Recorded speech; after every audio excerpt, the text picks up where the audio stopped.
if you're having a bet in the Grand National this year, the number one thing you need to be looking at this week is the weather forecast. Well, if you're a boring pundit like me anyway, most people will just pick out their favourite name for the big race on Saturday. But from a weather perspective, the ground is important from a punting perspective too. And there's an awful lot of precipitation, the wet stuff in the forecast. There's been 2 or 3 millimetres up there today. There's another 6 or 7 millimetres, possibly more tomorrow.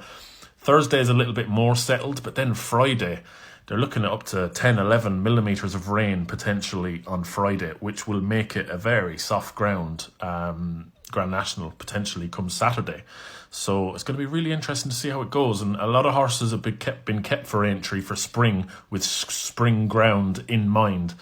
But the ground might not be as springy as you'd like, so it might pay to look for those horses that have got some soft ground form to their name and proven stamina, because as much as Aintree isn't a really demanding track, it's a fairly flat galloping track, it's a fair track.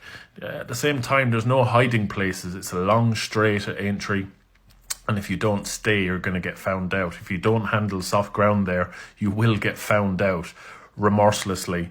So that's going to be the order of the day for me, really. I'm already looking towards Thursday's racing. That's when it all kicks off.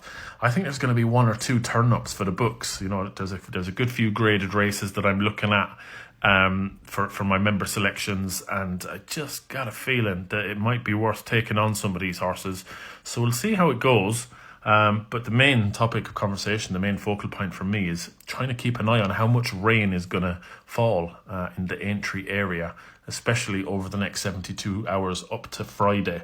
But Thursday and Friday are also very important punting days. Friday is, of course, Ladies' Day at Aintree, so all the scouse birds up there, if it's pissing down all afternoon, it's going to be a fair sight, the sight of fake tan running down the drains around the racetrack will be quite amusing. But anyway, I'm going to get back to studying now and having a look at some of these races. I might do some previews of individual races and talk about a few horses and stuff, so look out for more Aintree videos.